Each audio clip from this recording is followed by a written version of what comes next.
எல்லாருக்கும் வணக்கம்.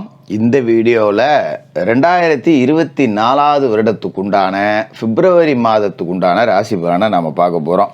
ஒரு மாதத்துக்குண்டான ராசி பலன் அப்படிங்கிறத நாம் பார்க்கணும் அப்படின்னா அந்த மாதத்துக்குண்டான கிரக அமைப்புகள், கிரகங்களோட ராசி மாற்றங்கள், எந்த இடத்துக்கு போகிறாங்க, யார் வீட்டில் இருக்காங்க, அங்கேருந்து யாரெல்லாம் பார்க்குறாங்க, இடம் கொடுத்தவர் யார், இப்படி பல அம்சங்களையும் நாம் தீர ஆராய்ஞ்சால் மட்டும்தான் ராசிக்கு உண்டான பலன்களை துல்லியமாக சொல்ல முடியும். அந்த வகையில் பார்த்தீங்கன்னா கிரகங்களோட ராஜா சூரிய பகவான் சனி பகவானோட வீடான மகர ராசியிலிருந்து சனி பகவானோட இன்னொரு வீடான கும்பராசிக்கு 13ஆம் தேதி போகிறாரு. செவ்வாய் தனுசு ராசியில் குரு பகவானோட வீட்டில் இருக்காரு. 4ஆம் தேதி அன்னைக்கு மகர ராசிக்கு சனி பகவானோட வீடான பகை கிரக வீட்டில் போய் உட்கார்றாரு. ஆனாலும் அது அவருக்கு உச்ச வீடு. புதன் மகர ராசியிலேருந்து 13ஆம் தேதி கும்பத்துக்கும், அதே 13ஆம் தேதி சுக்கிரன் தனுசுலேருந்து மகரத்துக்கும் போகிறாங்க. வருட கிரகங்களில் பெரிய மாற்றம் எதுவும் கிடையாது. குரு பகவான் மேச ராசியில் பலம், சனி பகவான் கும்பத்தில் ஆட்சி, ராகு குருவோட வீடான மீனத்தில் சஞ்சாரம், கேது புதனோட வீடான கன்னி ராசியில் சஞ்சாரம். பொதுவாகவே பூமிகாரகன் அப்படின்னு சொல்லப்படுற செவ்வாய் இந்த மாதம் முழுக்க உச்சத்தில் இருக்க போகிறாரு. 4ஆம் தேதி மகரத்துக்கு போய் உச்சத்தில் இருக்க போகிறாரு. அப்படிங்கிறதால இந்த மாதத்தில் ரியல் எஸ்டேட் பிஸ்னஸ் ரொம்ப நல்லா நடக்கும், விவசாயம் நல்லா நடக்கும், இடம் வாங்கலாம், மண் வாங்கலாம், மனம் வாங்கலாம். இந்த மாதிரி பூமி தொடர்பான காரியங்கள் எல்லாமே ரொம்ப உச்சத்தில் இருக்கும். அப்போ இதை விவசாயிகள், ரியல் எஸ்டேட் செய்யக்கூடியவர்கள், இடம் வாங்கி விற்கக்கூடியவர்கள் பயன்படுத்திக்கலாம். சரி, மற்ற கிரகங்கள் உங்களோட ராசிக்கு என்ன சொல்லுது? மகர ராசி நேயர்களே, உங்களுக்கு இந்த பிப்ரவரி மாதம் எப்படி இருக்குது அப்படின்னு பார்த்தோம்னா, பொதுவாகவே இந்த பிப்ரவரி மாதம் மொதல் பாதி அப்படிங்கிறதே மகர ராசிக்காரர்களுக்கு சுமாராக தான் இருக்கும். ஏன்னா தை மாதத்தோட கிரக அமைப்புகள் அப்படியே இந்த பிப்ரவரி பாதியில் ஓடுதுங்களால பொங்கல் செலவுக்கு காசு இல்லாதவங்க தான் மகர ராசிக்காரர்கள் அப்படிம்பாங்க. எப்போவுமே பார்த்தீங்கன்னா பொங்கல் செலவுக்கு பெருசாக காசு இருக்காது. காசே வச்சுருந்தாலும் பார்த்தீங்கன்னா ஏதாவது ஒரு இடைஞ்சல், ஒரு மனப்பிரச்சனை, ஒரு பொங்கலுக்கு நிம்மதி இல்லாத ஒரு பொழப்பு அப்படிங்கிற மாதிரி தான் மகர ராசிக்காரர்களுக்கு இருந்திருக்கும். அதை கடந்து இந்த பிப்ரவரி மாதத்தில் உங்களுக்கு நன்மைகள் அப்படிங்கிறது தொடரப்போகுது. என்ன காரணம் அப்படின்னு பார்த்தீங்கன்னா, பொதுவாகவே விரயஸ்தானத்தில் சுக்கிரன் மாட்டிக்கிட்டார். இப்போ 13ஆம் தேதி பிப்ரவரி 13 வரைக்கும் அவர் விரயஸ்தானத்தில் தான் இருக்க போகிறாரு. உங்களோட ராசிக்கு நன்மை செய்யக்கூடிய கிரகம் சுக்கிரன். அவர் விரயத்தில் மாட்டிக்கிட்டாரு. அதோடு பார்த்தீங்கன்னா பிப்ரவரி மாதம் 4ஆம் தேதி வரைக்கும் செவ்வாயும் விரயத்தில் இருக்கார். 2 கிரகங்கள் விரயத்தில், முக்கியமான கிரகங்கள் போய் மாட்டிக்கிச்சு. அதில் ஒன்று உங்களுக்கு நன்மை செய்யக்கூடிய யோகக்காரகன், ராசிக்கு 5க்கும் 10க்கும் அதிபதியாக இருக்கக்கூடிய சுக்கிரன். அவர் விரயத்தில் இருக்கார். அப்படிங்கும்போது கொஞ்சம் கவனமாக தான் இருக்கணும். 13ஆம் தேதி வரைக்கும் இடம் மாற்றம், உத்தியோகம் மாற்றம், வீடு மாற்றம் இதெல்லாம் நடக்கும். இருந்தாலும் கொஞ்சம் தைரியத்தையும் தன்னம்பிக்கையும் வர வச்சுக்கலாம். என்ன காரணம் அப்படின்னா, ஜென்மசனி விலகி இப்போ ராசிக்கு 2ஆவது வீட்டில் சனி பகவான் இருக்கார். அப்படிங்கிறப்ப பெரிய அளவில் உங்களுக்கு ஒன்றும் பாதிப்பு கொடுத்துட மாட்டார். அதனால் நீங்கள் பயப்பட வேண்டியதில்லை. இடமாற்றம் வந்தாலும் சரி, உத்தியோக மாற்றம் வந்தாலும் சரி, ஏற்றுங்க, 2ல் ஒரு கை பார்த்துருவோன்ட்டு இறங்கிருங்க.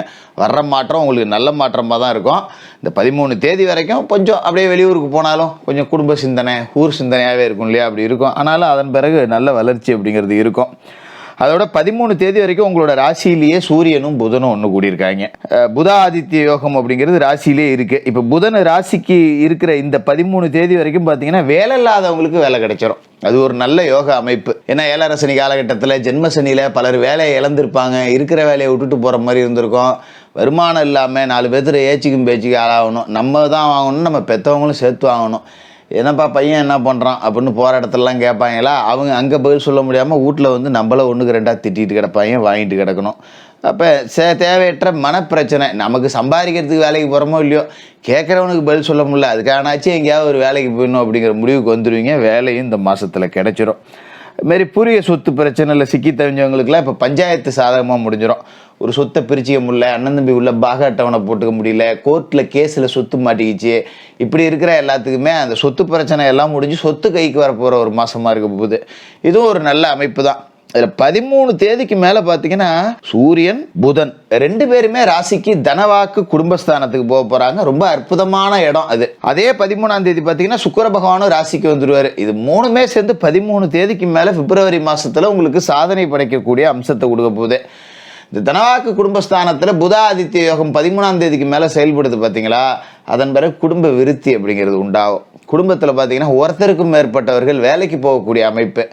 இப்போ மனைவி இருக்காங்க, சகோதரன் ஒருத்தன் வேலைக்கு போகாமல் இருக்கான், இப்படிலாம் இருப்பாங்க. அவங்களுக்கு வேலை கிடைக்கும். மனைவி படிச்சிருக்காங்க, அவங்களுக்கு ஒரு வேலைக்கு முயற்சி செய்கிறேன் அப்படின்னா 13 தேதிக்கு மேலே செய்யலாம். குறிப்பாக அரசு உத்தியோகம் கிடைக்கக்கூடிய வாய்ப்பு அப்படிங்கிறது இருக்குது. ஏதோ டெம்பரவரி ஆனாச்சும் ஒரு இடத்துக்கு தள்ளி விடுவோமே, இல்லை தேர்வு ஏதாவது வருது, போட்டித் தேர்வு வருது, அரசு தேர்வு வருது, இறக்கி விடுங்க பார்த்துக்குவோம் 2ல் 1 அப்படின்னு இறங்கிட்டீங்கன்னு வச்சுக்கிங்களேன், வேலை கிடைச்சிரும். அப்படி ஒரு அமைப்பு. அதுமாரி வாக்கு அப்படிங்கிறது ரொம்ப நேர்மையாக இருக்கும். அதாவது 10 பேர் இருக்க இடத்துல நீங்கள் போய் பேசுனீங்கன்னா கைத்தட்டல் அப்படி தான் இருக்கும். இவன் பேசுகிறது தான்டா கரெக்டு, இப்படி தான்டா பேசணும், ரொம்ப கரெக்டாக பேசுகிறாயா, ரொம்ப சரியான வாதத்தை எடுத்து வைக்கிறாயா அப்படின்னு இந்த வாத விவாதங்கள் எல்லாம் பெரிய புள்ளி ஆகிடுவீங்க. அதேமாரி பேச்சை மூலதனமாக கொண்டு தொழில் செய்யக்கூடியவர்கள் எல்லாருமே தங்களை சுற்றி இருக்கவங்கெல்லாம் அப்படியே கவர்ந்து இழுத்துருவீங்க. ஒரு பட்டிமன்ற பேச்சாளர் அப்படின்னு இருக்கவங்க, ஒரு நிகழ்ச்சி தொகுப்பாளர், ஒரு மேடை பேச்சாளர், அரசியல் மேடை பேச்சாளர், ஒரு சொற்பொழிவாளர், ஒரு ஆசிரியர், ஒரு ஜோதிடர், இது மாதிரி பேச்சை மூலதனமாக கொண்டு தொழில் செய்யக்கூடியவர்கள் பெரிய அளவில் சாதனை படைக்கக்கூடிய ஒரு யோகம். அதேமாரி மகர ராசி வழக்கறிஞர்கள் எல்லாமே இந்த 13 தேதிக்கு மேலே இறங்குற வழக்கு எல்லாத்துலேயுமே ஜெயிச்சு காட்டுவீங்க. ஜெயிக்கவே முடியாதுன்னு மற்ற வழக்கறிஞர்கள் ஒதுக்கி வச்ச கேஸை கூட எடுத்து ஜெயிச்சு காட்டுவீங்க. அப்படி ஒரு யோக அமைப்பு அப்படிங்கிறது இருக்குது. இந்த மாதத்தில் முக்கியமான இன்னொரு அம்சம் என்ன அப்படின்னு பார்த்தீங்கன்னா, பிப்ரவரி மாதம் 4ஆம் தேதி உங்களோட ராசிக்கே செவ்வாய் வராரு, வந்து உச்சமடைகிறாரு. ராசிக்கே செவ்வாய் அப்படிங்கிறவர் வராரு. மகர ராசி செவ்வாய்க்கு உச்ச வீடு. அவர் வர்ற நேரத்தில் கொடுக்கல் வாங்கல் சரியாயிடும். பணம் கொடுத்துருந்தா வாங்கிடலாம், கொடுக்க வேண்டிய இருந்தால் கொடுத்துடலாம், வளர்ச்சி கூடும். குலதெய்வ பிரார்த்தனையை நிறைவேற்றுவீங்க. திட்டமிட்ட காரியங்களை செய்யறதுக்கு நண்பர்கள் உறுதுணையாக இருப்பாங்க. பொருளாதாரத்தில் ஒரு நிறைவு வரும். புது தொழில் தொடங்கக்கூடிய முயற்சியில் அனுகூலம் கிடைக்கும். ஒரு தொழில் செய்கிறேன், அதுக்கு ஒரு கிளை தொழில் தொடங்குவோம். ஒரு ஹோட்டல் கடை வச்சுருக்கேன், அப்படியே லேசாக ஒரு டீ கடை சைடில் ஆரம்பிப்போம். ஒரு பொட்டி கடை போடுவோம். ஒரு பொட்டி கடை வச்சுருக்கேன், ஒரு டீ கடையாக மாற்றுவோம். இல்லை இன்னொரு பிரான்ச் ஒன்று ஆரம்பிப்போம். இப்படி அடுத்து போய்கிட்டே இருக்கலாம். நல்ல வளர்ச்சி அப்படிங்கிறது இருக்கும். அதுமாதிரி பொது வாழ்க்கையில் இருக்கிறவங்களுக்கு சந்தர்ப்பங்கள் சாதகமாக இருக்கும். வியாபாரம் தொழில் செய்கிறவங்களுக்கு, உத்தியோகஸ்தர்களுக்கு கேட்ட சலுகைகள் கிடைக்கிறது, தொழில் செய்கிறவங்களுக்கு லோன் கிடைக்கிறது, மானியம் கிடைக்கிறது, இது எல்லாமே நல்லபடியாக இருக்கும். அதுமாதிரி ராசிக்குள்ளே செவ்வாய் உச்சமுடையாருங்கிறப்ப நிலம் பூமி தொடர்பான விஷயங்கள் எல்லாமே நல்லபடியாக பைசலாகும். இடம் விற்கலாம், வாங்கலாம், கமிஷன் தரகு ஏஜென்சி மூலமாக வருமானம் வரும். வீடு கட்டலாம், கட்டின வீட்டை புதுப்பிக்கலாம். மண்ணை நம்பி எதை போட்டாலும் அது பொண்ணாகக்கூடிய நேரம். இப்போ விவசாயிகளுக்கு நல்ல வளர்ச்சி அப்படிங்கிறதையும் கொடுக்கும். அது சாதாரணமாக இப்போ நெல் விவசாயம் பண்ணிகிட்டு இருக்கேன், சரி அதை நிப்பாட்டிட்டு கரும்பு போடுறேன், கரும்பு நிறுத்திட்டு கடலை போடுறேன், இப்படி பயிரை மாற்றணும்னு நினைக்கிறவங்க, புதுசாக ஏதாவது செய்யணும்னு நினைக்கிறவங்க புது முயற்சிகள் எல்லாத்தையுமே செஞ்சு பார்த்துடலாம். அதுமாரி நவீன உபகரணங்களை வாங்கி விவசாயத்தை பெருக்கிறதுக்கு முன்னுருவீங்க. அதுலேயும் இப்போ சாதகமான பலன்கள் அப்படிங்கிறது இருக்குது. சனி பகவான் 2ல் இருக்காருங்கிறது யோகம்தான். பொருளாதார பற்றாக்குறைங்கிறது நீங்கிரும். கடந்த காலகட்ட கடன் சுமையெல்லாம் வந்து சரி பண்ணிடலாம். கொடுத்த வாக்கை காப்பாற்றுவீங்க. உத்தியோகத்தில் வளர்ச்சிக்கு முக்கிய புள்ளிகள் பெரிய அளவில் யோசனை கொடுப்பாங்க. இனிமேல் துணிச்சல் தன்னம்பிக்கை அப்படிங்கிறது உங்களுக்கு மற்றவர்களை விட கூடுதலாக இருக்கும். ஏன்னா ஜென்மசனி அப்படிங்கிறது உங்களோட உடம்பை வருத்தி இருக்கும். நம்ம செய்யக்கூடிய அந்த சிந்தனைக்கு உடல் ஒத்துழைப்பு கொடுக்காது. இதை செய்யணும்னு நினைப்போம், அன்னைக்கு ஜுரம் வந்துடும், படுத்துரும். இல்லைன்னா குனிஞ்சா நிமிர முடியல, நிமிந்தா குனிய முடியல, ஓட முடியல, ஒடியார முடியல, ஒரு படிக்கட்டு ஏற முடியல, இப்படி இருந்தவங்க எல்லாத்துக்கும் உடல் வலு அப்படிங்கிறது இதுக்கு மேலே ரொம்ப நல்லா இருக்கும். அப்படிங்கிறதால எது வந்தாலும் நம்ம பார்த்துக்கலாம் அப்படிங்கிற தன்னம்பிக்கை உங்களுக்கு கிடைச்சிரும். இதை வச்சே நீங்கள் சரி பண்ணிக்கலாம். இருந்தாலும் ராசிக்கு 4ஆம் இடத்துல குரு பகவான் இருக்கார், அர்த்தாசிரம குரு. அப்போ கொஞ்சம் குடும்ப சுமை அப்படிங்கிறதையும் அவர் கொடுக்க தான் செய்வார். இருந்தாலும் 3ல் இருக்கிற ராகு அதை சமாளிக்கிறதுக்கு உண்டான தைரியத்தை கொடுத்துருவாரு. நீங்கள் கவலைப்பட வேண்டியது இல்லை. தாயாரோட உடல் ஆரோக்கியத்தில் கொஞ்சம் கூடுதல் கவனத்தோடு இருக்கணும். அம்மா வயசானவங்க இருக்காங்க, ஒரு ரத்த அழுத்தம், சர்க்கரை வியாதி இருக்குது அப்படின்னா அவங்கள கொஞ்சம் அடிக்கடி நல்லபடியாக பார்த்துக்கணும். சாதாரண ஒரு ஜுரம் காய்ச்சல்னா கூட டாக்டரை போய் பார்த்துக்கிறது நல்லது, தாமதப்படுத்தாமல். அது மட்டும்தான் கொஞ்சம் கவனமாக இருக்கணும். மற்றபடி சனிக்கிழமையில் சனி பகவானுக்கு எல்தீபம் ஏற்றுங்க. சனிக்கிழமையில் கருப்பு ஆடை அணிஞ்சிங்க. மாதத்தில் 4 சனிக்கிழமை வருதா, குறைஞ்சது ஒரு 2 சனிக்கிழமையாவது நல்லெண்ணெய் தேய்ச்சி எண்ணெய் முழுக்கு செய்யுங்க. குலதெய்வ வழிபாடு அப்படிங்கிறத செய்யுங்க. மாற்றுத்திறனாளிகளுக்கு உதவுங்க. இதை செஞ்சிட்டாலே இந்த பிப்ரவரி மாதத்தில் ஜெயிச்சிடலாம். மகர ராசிக்காரர்களுக்கு வாழ்த்துக்கள்.